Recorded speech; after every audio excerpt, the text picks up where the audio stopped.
श्री राजवीर फरटिया। धन्यवाद अध्यक्ष महोदय। मैं आपके माध्यम से आदरणीय कृषि मंत्री जी को पहले भी मेरी बात हुई थी आपसे, जो सबसे 2023 से लगातार जो किसानों का जो मुद्दा है 2023 का फसल बीमा योजना, जो सरकार की जो स्कीम थी,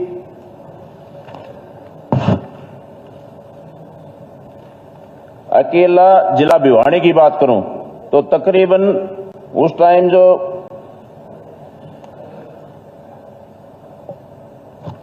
जिला भिवानी में फसल बीमा योजना जो लाई गई थी, उसमें जो बीमा किया गया था हमारे कपास का, उसमें तकरीबन 185 करोड़ रुपए का अकेले लुहारू में उसका किसानों को जो मुआवजा था वो नहीं मिल पाया। और वो किस कारण नहीं मिल पाया कि उसमें क्रॉप कटिंग के हिसाब से, कटाई के हिसाब से एग्रीकल्चर विभाग ने पूरा मुआवजा बढ़ा दिया था, जो प्रति एकड़ के हिसाब से तकरीबन 25 से 30 हजार रुपए किसानों को मिलना था, वो मात्र बाद में सैटेलाइट से करवा करके और उस मुआवजे को कई गांव में तो आदरणीय अध्यक्ष महोदय जी बिल्कुल जीरो कर दिया गया, और कई गांव में नाम मात्र 2000 रुपए 2500 रुपए दिखा करके और वो कंपनी और अधिकारियों ने मिल करके, जो इस जिला भिवानी की नहीं पूरे प्रदेश में 2023 का जो तकरीबन जिला भिवानी का 3.5 करोड़ रुपए का उसमें अधिकारियों ने और कंपनी ने मिल करके किसानों के साथ जो धोखा किया, तो आदरणीय अध्यक्ष महोदय, मैं आपके माध्यम से आदरणीय कृषि मंत्री जी को, और मुख्यमंत्री जी यहां पर है नहीं, इनके संज्ञान में भी पहले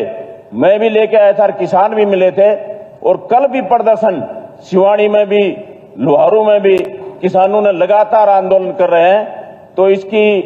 मैं आपसे निवेदन करता हूं कि इसकी जांच होनी चाहिए, और जो भी अधिकारी और कंपनी जिनने मिलकर के किसानों के साथ धोखा किया, उसका पूरी जांच और निष्पक्ष जांच करवा करके दोषियों के खिलाफ कार्रवाई की जानी चाहिए, और किसानों को जो उचित मुआवजा जो मिलना चाहिए था वो दिया जाना चाहिए।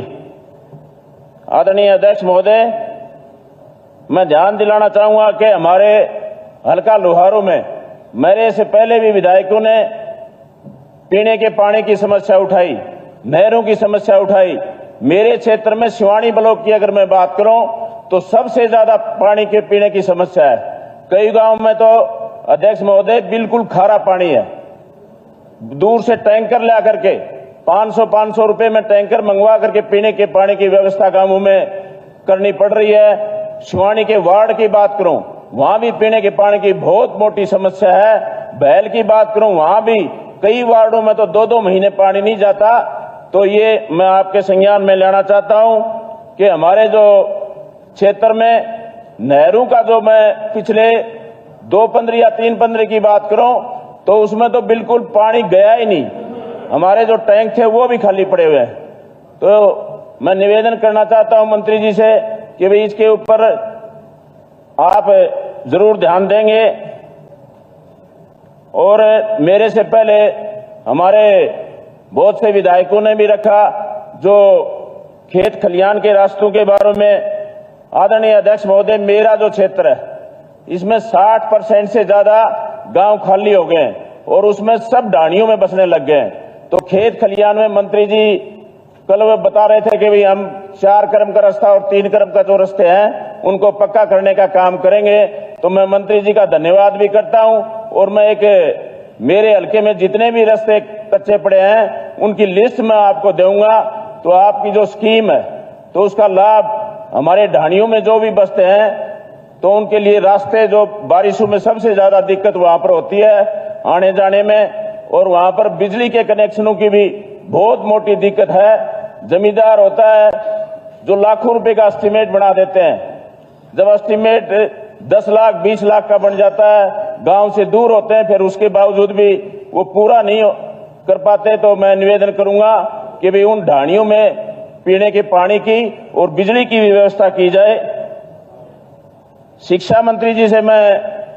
आपके माध्यम से निवेदन करना चाहूंगा केसर दिगावा जाटान में 1 से 12 का स्कूल जो बीच में पड़ा हुआ है सर, बिल्कुल 55-60 लाख रुपए का उसमें 4 करोड़ रुपए खर्च हो चुके हैं और सिर्फ 55 लाख रुपए के कारण वो अधूरा पड़ा है। तो उसका भी पूरा करवाने का काम आप करोगे तो हमारे सिर्फ लड़कियों का स्कूल है, उसमें भी लड़कियों को सुविधा मिलेगी।